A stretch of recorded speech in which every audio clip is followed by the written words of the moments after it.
À gauche, Ellie Gifford. À droite, Paul Stevenson.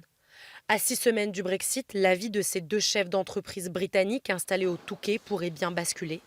Alors pour Ellie Gifford, 36 ans, le choix est fait. Il va devenir français.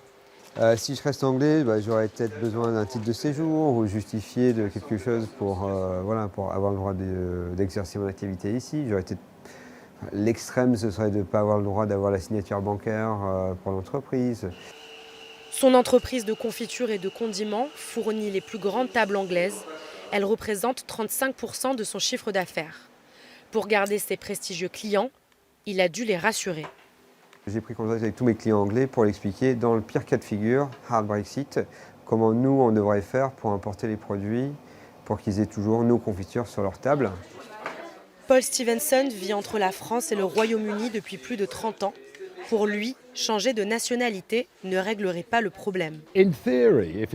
En théorie, s'il n'y a pas d'accord, le temps maximum que je peux passer en France, c'est 190 jours. Et c'est la même chose dans l'autre sens.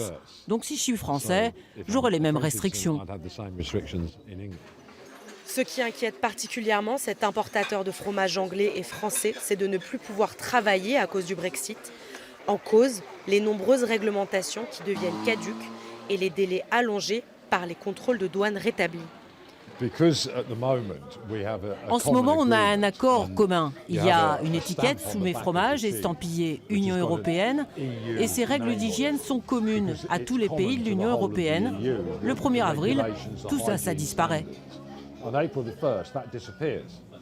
Le Touquet ne se situe qu'à 80 km du Royaume-Uni, mais bientôt les entreprises pourraient renoncer à ce marché. Dans les Hauts-de-France, 8000 emplois dépendent directement de capitaux britanniques.